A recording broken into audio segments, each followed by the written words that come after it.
Welcome to 06880, the podcast.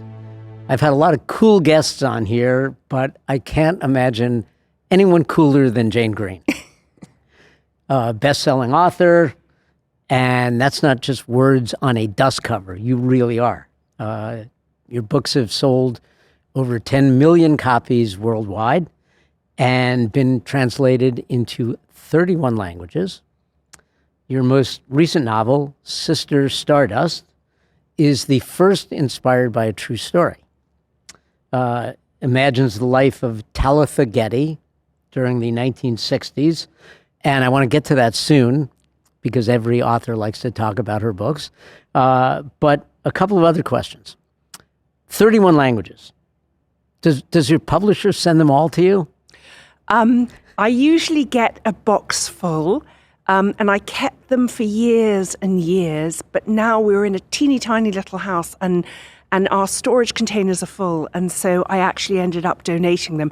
I for a while I kept sort of 2 of every language, but I don't have the room. So unfortunately, I think I still have, I may have 2 of every language in the storage container, but that's it. And what's the most random language? Thai, I think maybe Thai, they're in Japanese and they're really interesting when you just can't, I don't even know what books they are. Actually, books arrive and when they're in Thai or Japanese, I have no idea which book it is. You can't, normally in a foreign language, I'll look for a name, something that will kind of anchor the book for me, but I have no idea.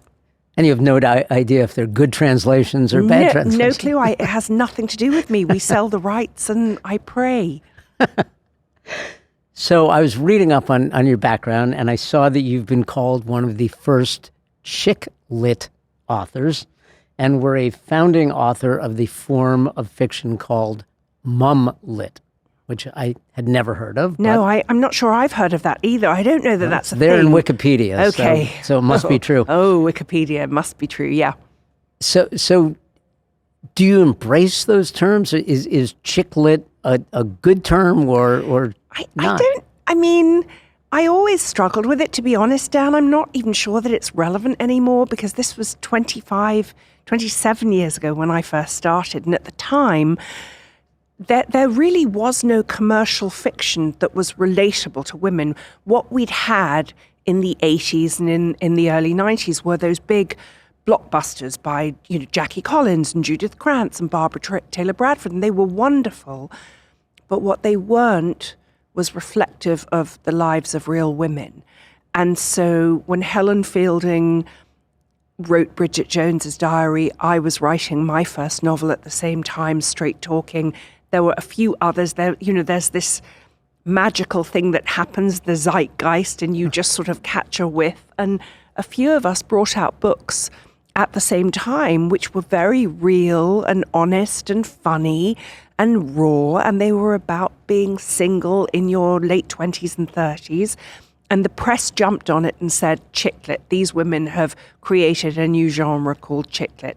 Now, I struggled for years because it did become known as a pejorative. People were quite dismissive about it. But ultimately, well, first of all, I defy anybody to call me a chick these days. I'm clearly not writing chick lit. And I think chick lit the commercial fiction is now enormous and there are there are all kinds of subgenres now. So I'm not sure that they call it now women's commercial fiction. And I think that's probably more accurate. Did you, when you were writing that first novel, did you set out to do something different? Did it sort of evolve, or was it just, hey, I'm going to, it's one of your fans calling? How, is that ring? Can you hear that ringing? Sure. Oh, I'm so sorry. Yeah, not a problem. This is real life. Okay. Real life with Jane Green. Yeah. That's my husband, Ian Warburg, who is working hard at saving Elvira's, little plug there. Did I set out to do something different? I didn't know that it would be as groundbreaking as it was. That said, I started to write my first book because I hadn't seen this kind of book anywhere else. And I just read High Fidelity by Nick Hornby. And every man I knew was reading this book saying, this is about me. And I thought, well, no one's doing this for women. So I set out to write a book that was an accurate reflection of the lives that my girlfriends were living, that I was living. And really, because I just hadn't seen it before. I also think, had I not, it was an instant bestseller, and I've been incredibly lucky with the number of bestsellers I've had.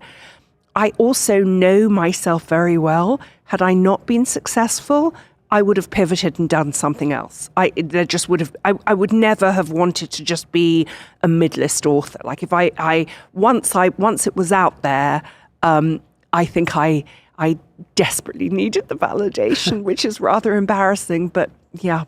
You've done plenty of other writing, Cosmopolitan and newspapers and all that. Do you get the same, is it a different type of satisfaction, different type of feedback, or is it all just writing? I started off as a journalist, so I really love nonfiction. I love essays. I love writing features. And actually, I'm doing more and more right now. I get, some of the papers in Britain follow me. And whenever I post something that's a little bit deeper, I tend to get calls saying, will you write this for me? And I love that.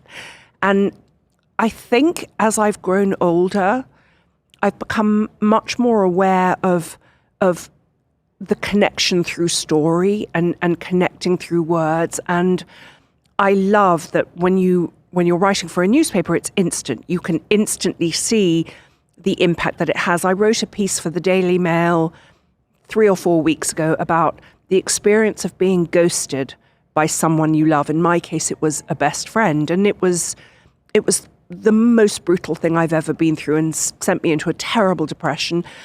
And I thought I was alone. And I wrote a 2,000-word piece for the Daily Mail, and it was shared thousands of times. I had to spend 3 days afterwards fielding messages and responding to people who had tracked me down, sharing their own stories. And that's when it feels really impactful. I think when people who are perceived to have a public profile and to have a life that looks very glamorous or perfect, when we reveal our vulnerabilities and we can actually touch people, and so many wrote to say they'd been through it, and it was really helpful knowing that they weren't alone. So I still love journalism. Yeah. Every writer, I think, whether it's nonfiction or fiction, really wants an audience and wants readers to connect. But it sounds like it can be a burden. God, no. I mean, I realized when I described it, fielding these messages, no, I actually am, delighted and moved to tears by many of the stories. And I don't always see the messages that come through my social media, Facebook particularly, because I can't really figure out the difference between messages and comments, and it's all a bit too complicated for me. But if it comes into my inbox, if I see it, I always respond because I'm so unbelievably grateful and very aware that if it were not for my readers, I would have no career. Yeah. How about men? Do men connect? I do occasionally get marriage proposals from princes in faraway countries. Not so sure about those, but no, not really, no, not so much. They tend to leave scathing comments, especially in the Daily Mail. The comment section is always filled with men saying, oh, yawn, go away, boring, things like that. Men are pigs.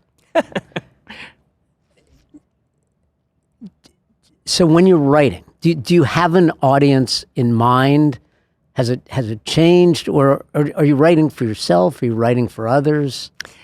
I've been asked that question so many times, and perhaps other people do this differently, but I don't write with an audience in mind, because I think whenever you try and craft something that is for someone else, you're going to trip up. I have to write the story that I need to tell.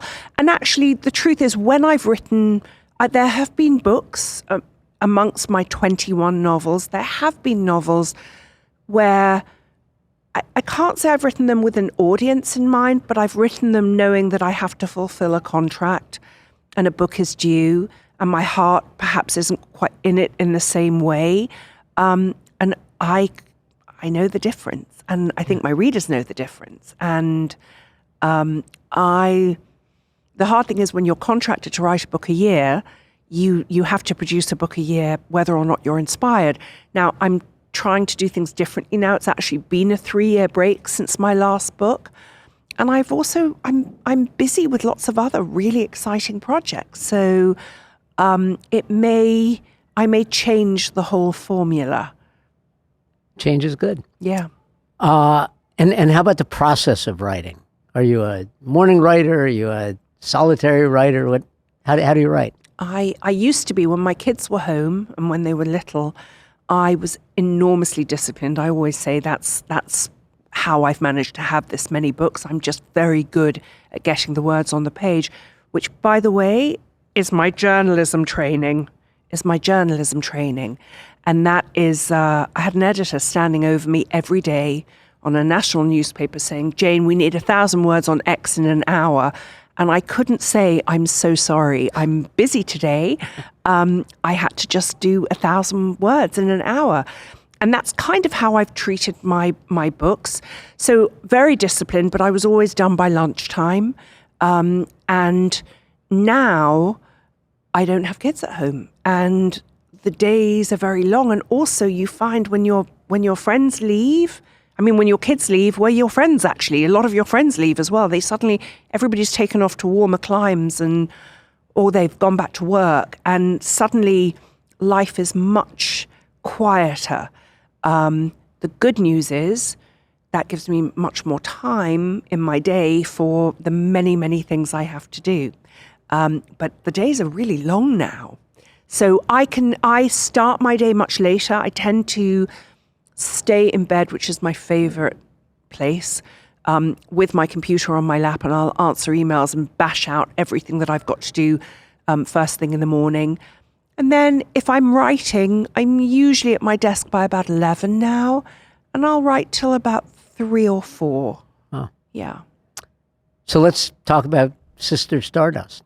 Where did it come? I'd never heard of Tabitha Getty. I'd heard of the Getty family, of course. Yeah. But where did that come from, and how did it become a book?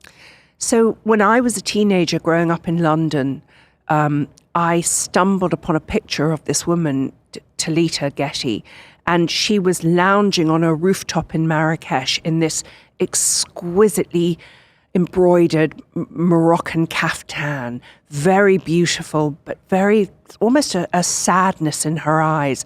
And behind her in the distance was a man in a hooded robe, and there was something so mysterious and magical for me about that photograph. And I've spent my adult life trying to find out more about her. What I knew was her name was Talita Getty. She was married to Paul Getty Jr., who was the son of the then richest man in the world. They bought a palace in Marrakesh, and she died very tragically and very young.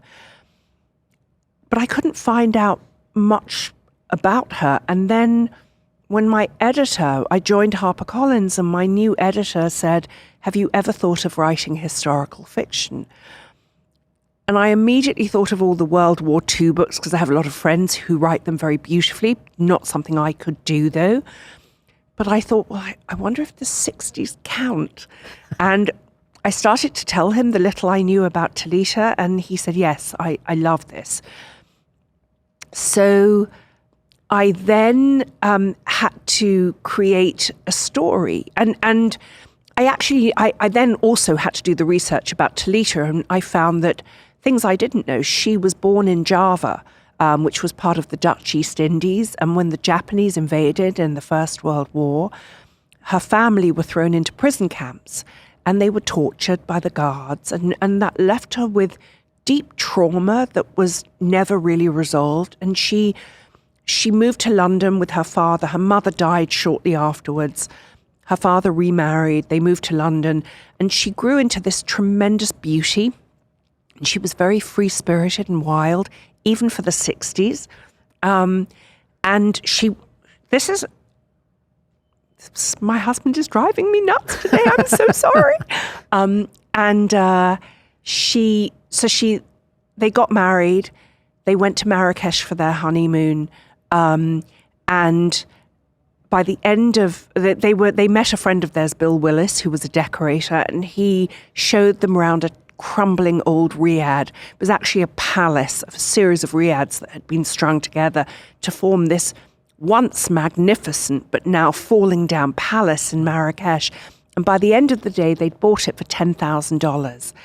Bill Willis renovated it, and it became this hub for everyone. Anyone who was anyone stopped off there because they were all counterculture was the rage. Everybody was doing the North African hippie trail. Paul McCartney and John Lennon spent New Year's Eve 1967 there and were so stoned they couldn't get off their backs. They lay on the floor all night. But Gore Vidal was there, and William S. Burroughs and Jane Fonda, and they threw these wild, decadent parties. It really was Arabian Nights. But of course, behind closed doors, what we didn't see was that they were also diving into first opium addiction and then heroin addiction. So I went back to the 60s and created a young shop girl who is desperate to move to London for the excitement, because London, it was the first time after the war that London burst into colour, and we suddenly had our own music for the first time. We had the Beatles, we had the Rolling Stones, and she gets caught up in a band which is loosely based on the Rolling Stones and spirited off to Marrakesh to stay with Paul and Talita Getty, not realising the danger that she has put herself in. That's Sister Stardust. Marrakesh, London, Westport. Yeah. Your life has been in some either researching or living in some really exciting places. Yes. Does Westport count? I think Westport counts, but I think I've written Westport to death now. For years in the earlier books, I didn't want to write about Westport, so I created the fictitious town of Highfield. But then of late, I've just called it Westport. There's usually a Westport link. There isn't in this one because I could not figure out how to get one in. But there is almost always a Westport link in one of my books.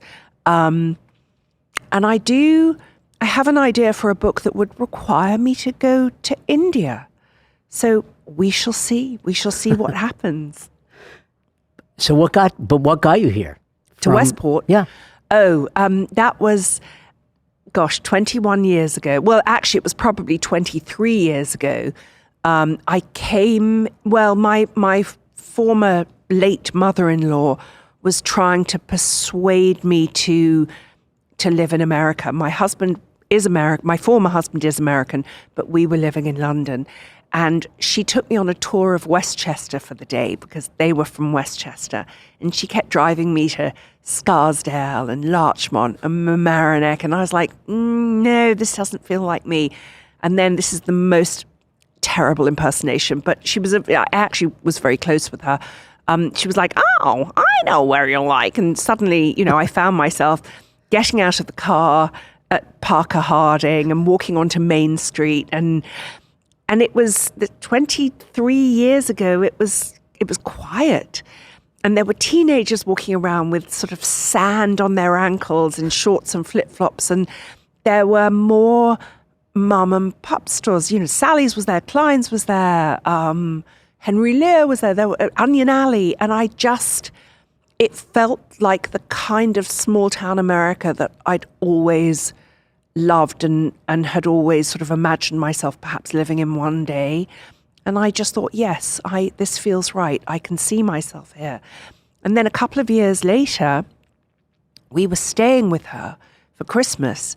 And it was the day after Christmas. And I said to my husband, hey, why don't we just drive to Westport? Just let's go and see if we still love it. And maybe we'll look at some houses just to see. And he said, Jane, we're not buying a house. I went, no, of course not.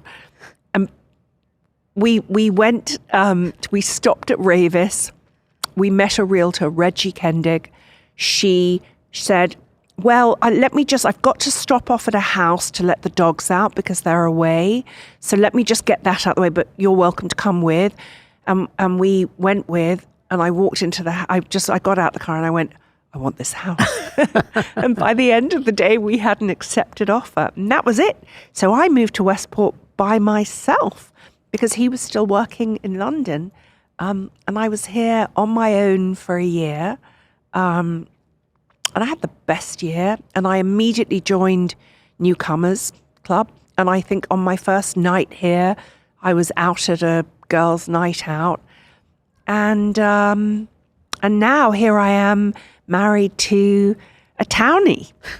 Yeah. So I'm more immersed in Westport than ever before because he grew up. I mean, he was away for a while and he was at boarding school, but he grew up here and has deep roots and a deep connection and love for the town. And it's been really interesting watching it change.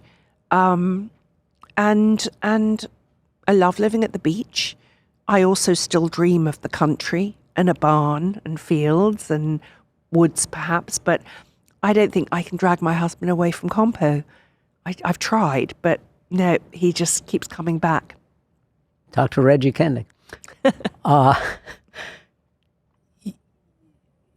What kept you here and what have you been, you've really gotten involved in the community. I mean, you're not just an interloper, you're intimately involved in Westport. Well, I am and I'm not, because I have a sort of funny dichotomy of loving people and being quite, I really enjoy people, but I'm also tremendously introverted. And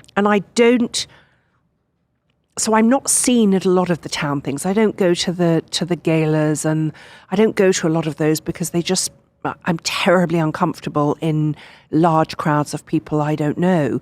But, I've also done things like I created Westport Front Porch and the Remarkable Booksicle and things that are lovely that I know will carry on in this town, hopefully, whether I'm here or not. And I do feel very committed to the town. And I have found, there have been times when I've despaired and times when I've really thought, this isn't the town for me anymore. And perhaps I'd be happier somewhere else. And, Westport was a town of artists and it was a very creative community. And then it really became a much more financial community. But one of the things I've delighted in during COVID is seeing so many young people coming to town, so many of whom are, Brooklynites, and they're creative and they're hip and they love food. And I think it's brought this incredible energy to the town. I'm also aware that once your children go, it changes. Everything changes here. So I do always think we'll have something here. And who knows whether or not we'll end up with a place somewhere else as well. It's... you bought a house in one day, so yeah. One never knows. Yeah, especially with me. Impulse is my middle name. I was thinking of the writers who have lived in Westport, and I came up with F. Scott Fitzgerald, Shirley Jackson, John Hersey, J.D. Salinger, A.E. Hotchner. They're all dead. Is there? What are you telling me? Are you telling me I'm going to be dead one day? Well, we all will be. But is there still a writers' community here, or are you it? No, there is there absolutely is quite a thriving writers' community. I actually now work at a little writers' room in Saugatuck, the Story Lab. More journalists, I think. Also, I think lots of people are now doing independent publishing, which I'm fascinated by, and I actually think that probably is the way forward, to be honest. But there was always this huge divide between the traditional people who were traditionally published looking down on the independent publishers. I think that's all going. But But I think there are lots and lots of people doing really interesting things and creative things, and lots of writers here. I agree with you about the new people in Westport. And I think there's a law that you had to move. The only place to move here from was Manhattan or Brooklyn. Yeah. But boy, they're young, they're excited. They came here looking for a community. They've got young kids. They want to help this place grow. Yeah. It really is exciting. It is really exciting. The only downside for me is that I didn't realize before COVID how invisible I'd become. And maybe that's also going grey, but I'm very aware, like if I go to my favorite restaurant of the moment, Hudson Malone, I feel like I'm walking into my own private club because I know half the people in there. They're all people that I've known here for 20 years. They're all grown-ups. If I go into the Welk, I not only do I not recognize anybody because they all look like they could be my children. About 3-4 years ago, I'd still get checked out. They'd still look at, they'd still be like, oh, what boots is she wearing? Or what's her? Now, they look through me. They don't see me at all. I've become completely invisible to the young people. So that's a bit of an adjustment. Happily, I have got to know some of them, and they're just wonderful. They really do bring an extraordinary energy, which I love. Yeah. So what are your go-to places here? Right now, it's Hudson Malone. I'm such an incredible homebody that I do tend to... I'm happiest at home, and we have really great friends who also have people over a lot. So I'm a dropper inner.